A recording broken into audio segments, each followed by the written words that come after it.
Hi, I'm Holmes, psychologist, author, and educator. Last week, we discussed what types of men are more likely to cheat on their partners. For this episode, we'll focus on the women. An article from the Examiner listed at least 18 kinds of women susceptible to having an affair. Some of these signs included having a lot of close male friends, having girlfriends who also cheat on their partners, having an excessive need for attention, being a thrill seeker or risk taker, and being easily bored. So what about our respondents? What did they think? Diana Saison says, women I know who tried extramarital affairs were not in it for the sex. It is the adventure for most who found their married lives stale and stunting. Or maybe it was emotional revenge towards a philandering husband, or a cry from attention from a too ambitious partner, or a stress release.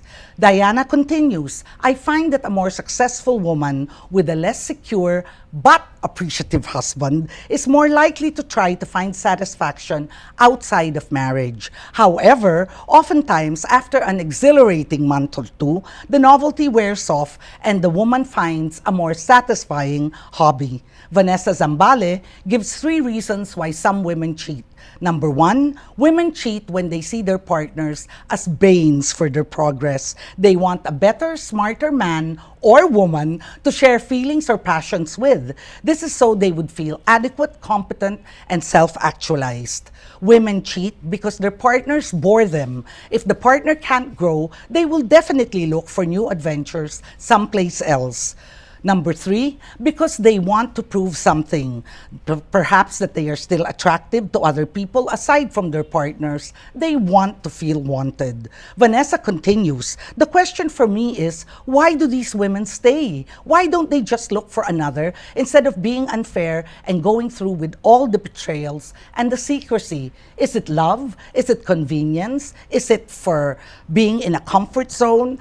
Actually, Vanessa, we don't really know. Because just as we can say, it's different strokes for different folks, I think we can always say it's different reasons for different seasons. And some women may feel there is a season for infidelity, for example, if they feel ignored by their husbands, and they may then again think that there is a season for commitment when their husbands or their partners apologize, etc., etc. Now, at least 2 of our viewers say there are no specific types of women who are likely to cheat. Maureen Jean Lara says, I don't think there is a type. It is just being in the right or wrong place at the right or wrong time. We may all have the predisposition to cheat. It's just that the situation and our psychological and emotional state were in sync. Hence, we cheated.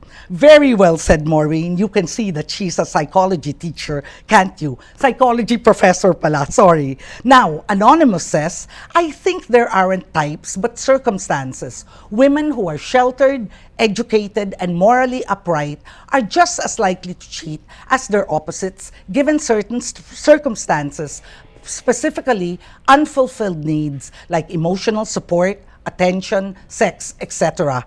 I say this under the premise that cheating doesn't need to include sex to be considered cheating. An emotional affair is still cheating, and in this world of texts, emails, and unlimited phone calls, emotional affairs are prevalent as they are fairly easy to carry on.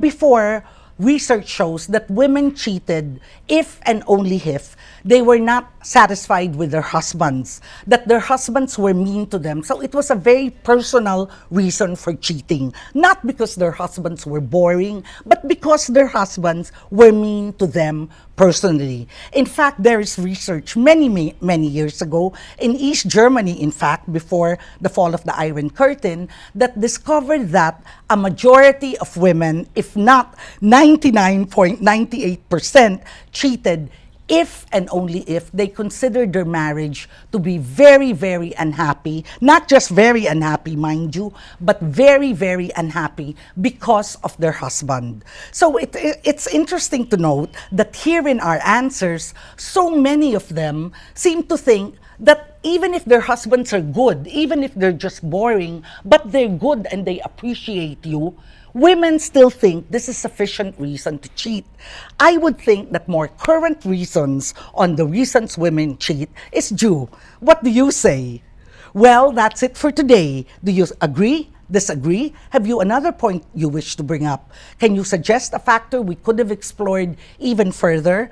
Comment below so we know what you're thinking and feeling, okay?